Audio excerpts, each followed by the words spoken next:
शिव पुराण, जो कि सभी पुराणों में सर्वाधिक महत्वपूर्ण और सबसे ज्यादा पढ़े जाने वाली पुराण है। शिव पुराण में शिव के 11 रुद्र अवतार का वर्णन दिया गया है और वेदों में शिव के अनेक नामों में रुद्र नाम ही विशेष है। रुद्र का अर्थ है भयंकर और वेदों में रुद्र को परमेश्वर माना गया है। यजुर्वेद का रुद्राध्याय भगवान रुद्र को समर्पित है। भगवान रुद्र संहारक होने के साथ साथ कल्याणकारी भी है। वैसे तो भगवान रुद्र एक ही है, किंतु जगत कल्याण हेतु वे 11 अलग अलग रूपों में अवतरित हुए, जिन्हें एकादश रुद्र भी कहा जाता है। तो आखिरकार ऐसा क्या हुआ था कि शिव को 11 रुद्र अवतार लेने पड़े? तो आज के इस वीडियो में हम इस कथा को विस्तार से जानेंगे। फैक्ट हाउस के इस वीडियो में आपका दिल से स्वागत है। शिव पुराण के अनुसार एक बार जब असुरों ने देवों की अमरावतीपुरी पर आक्रमण कर दिया और देवताओं को पराजित कर दिया, तब सारे देवता भयभीत हो गए और अमरावतीपुरी छोड़कर अपने पिता महर्षि कश्यप के आश्रम में आ गए। तब सभी देवताओं ने अपने पिता कश्यप जी को अपना कष्ट सुनाया, जिसे सुनकर महर्षि कश्यप क्रोधित हो उठे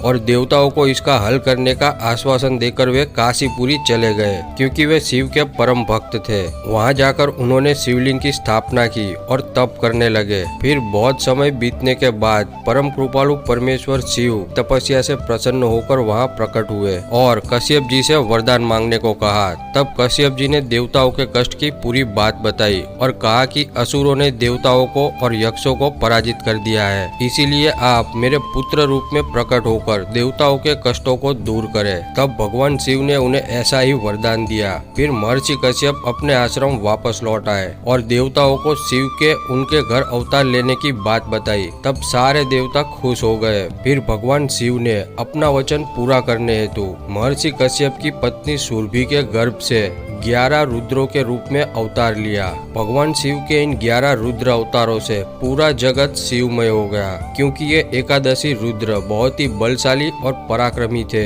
उन्होंने असुरों पर हमला कर उन्हें पराजित कर दिया और देवराज इंद्र को पुनः स्वर्ग का राज्य दिला दिया। आज भी भगवान शिव के स्वरूप ये सभी एकादशी रुद्र देवताओं की रक्षा के लिए स्वर्ग में विराजमान है और ईशानपुरी में निवास करते हैं। विभिन्न पुराणों में और ग्रंथों में एकादश रुद्र के नाम में अंतर मिलता है, जैसे कि शिव पुराण में इनके नाम है कपाली, पिंगल, भीम, विरूपाक्ष, विलोहित, शास्ता, अजपाद, अहिर्बुध्य, शंभु, चंड और भव।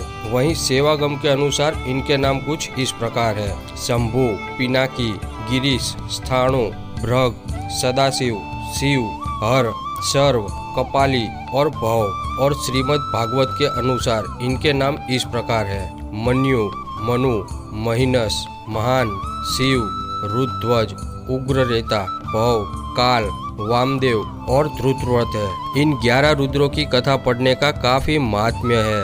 ये धन व यश देने वाला, मनुष्य की आयु की वृद्धि करने वाला, सभी मनोकामनाओं की पूर्ति करने वाला, पापों का नाशक और समस्त सुख भोग प्रदान कर अंत में मुक्ति देने वाला है। उपनिषदों में एकादश प्राणों यानी 10 इंद्रिया और मन को ही एकादश रुद्र कहा गया है, परंतु ये आध्यात्मिक रुद्र है। ये मनुष्य के शरीर को चलाते रहते हैं। ये सभी इंद्रियां ठीक ठीक चले तो मनुष्य का सब कल्याण माना जाता है, यानी मनुष्य तंदुरुस्त और निरोगी रहता है। और इनमें से अगर किसी एक की भी गति बिगड़ती है तो मनुष्य शरीर बेकार हो जाता है, यानी वे रोगी और परेशानी से भर जाता है। जो भी मनुष्य इन एकादश प्राणों को संयमित आहार, विहार और योगाभ्यास द्वारा वश में रखता है, वही सुख पाता है और ये निकलने पर प्राणियों को रुलाता है, इसीलिए इन्हें रुद्र कहा जाता है। इसीलिए उपनिषद के मुताबिक इन 10 इंद्रियों और मन को ही एकादश रुद्र कहा गया है। आपको बता दे कि भगवान रुद्र के अश्रु से ही रुद्राक्ष उत्पन्न हुआ था, जो कि सभी देवताओं को अत्यंत प्रिय है और सनातन धर्म में रुद्राक्ष को काफी पवित्र माना जाता है। तो चलिए अब जानते हैं इन 11 रुद्रों का महात्म्य। प्रथम रुद्र अवतार है भगवान शंभु, जिनकी आदि भौतिक मूर्ति एकाम्रनाथ अर्थात क्षितिलिंग नाम से शिव कांची में स्थित है, जहाँ पर जल नहीं चढ़ाया जाता।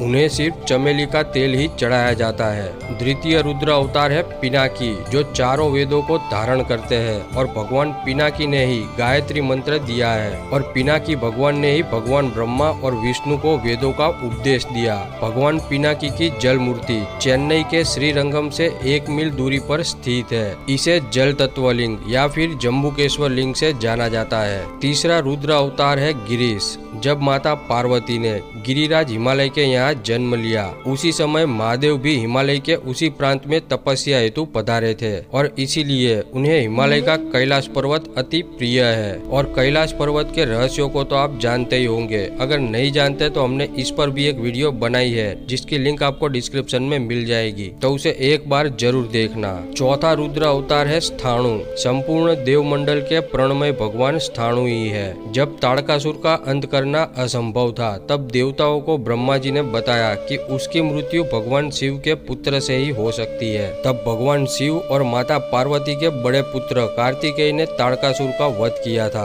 भगवान स्थाणु रुद्र की वायु मूर्ति बालाजी से उत्तर आर्कट जिले में स्वर्णमुखी नदी के तट पर स्थित है और इस मूर्ति को कालहतेश्वर वायुलिंग कहा जाता है। और कहा जाता है कि वाराणसी की तरह यहाँ भी भगवान शिव मरने वालों के कान में तारक मंत्र सुना के उन्हें मुक्ति प्रदान करते हैं। पांचवा रुद्र अवतार है भृग, जिसे भयनाशक कहा गया है और ये संसार को दुख और भय से मुक्त करते हैं। समुद्र मंथन से निकला हलाहल नाम का विष भगवान भृग ने ही धारण किया था। भगवान भृग की आदि भौतिक आकाश मूर्ति आकाशलिंग रूप में चिदम्बरम में कावेरी नदी के तट पर स्थित है। छठे रुद्र अवतार है सदाशिव। सदाशिव ही परमेश्वर, निराकार, रुद्र, अनंत परब्रह्म है। वे अपने मस्तक पर आकाश गंगा धारण करते हैं और उनके 5 मुख है, प्रत्येक में 3 नेत्र है और उनकी 10 भुजाएं हैं। और सनातन धर्म में सदाशिव ही ईश्वर है। एकाकी शिव ने ही सर्वप्रथम अपनी हुंकार से, जिसे ओमकार कहा जाता है, उससे आदि शक्ति की उत्पत्ति की। सदाशिव पर भी हमने एक वीडियो बनाई है, जिसे अगर आपने नहीं देखा तो एक बार जरूर देखना। भगवान शिव के 2 नेत्र ही सूर्य और चंद्र है, इसीलिए भगवान सूर्य का मंदिर ही भगवान सदाशिव की सूर्य मूर्ति का परिचारक है। सप्तम रुद्र अवतार है शिव। माँ गायत्री जिनका प्रतिपादन करती है और ओमकार ही जिनका भवन है, वही शिव है। शिव का अर्थ है शाश्वत आनंद। जटाधारी और चिता भस्म का लेपन करने वाले, जो बैल की सवारी करते हैं, वही शिव है। भगवान शिव की चंद्र मूर्ति गुजरात के सोमनाथ में स्थित है। 8वां रुद्र अवतार हर है, जिन्हें सर्प भूषण कहा गया है, जिसका अर्थ है मंगल अमंगल सब कुछ ईश्वर में ही है। काल के लिए कोई अपना नहीं और काल का ही प्रतीक है सर्प। सर्प तम गुण का भी प्रतीक है। तमोगुण के आश्रय से ही भगवान शिव जगत का संहार करते हैं। वे अपनी शरण में आने वाले भक्तों को तीनों गुण यानी भौतिक, देविक और देहिक तपों से मुक्त करते हैं। भगवान हर की मूर्ति नेपाल के काठमांडू में पशुपतिनाथ से प्रसिद्ध है। 9वां रुद्र अवतार है सर्व, जिसका अर्थ है सर्वव्यापी, सर्वात्मा, त्रिलोक के अधिपति। त्रिपुरा का संहार करने भगवान हर सर्वदेवमय रथ पर सवार होकर गए थे, इसीलिए इन्हें सर्वरुद्र कहा जाता है। इस रथ में चारों वेद ही अश्व है। भगवान ब्रह्मा उस रथ के सारथी है, जिसका एक पहिया सूर्य और दूसरा चंद्र है। 10वां रुद्र अवतार है कपाली।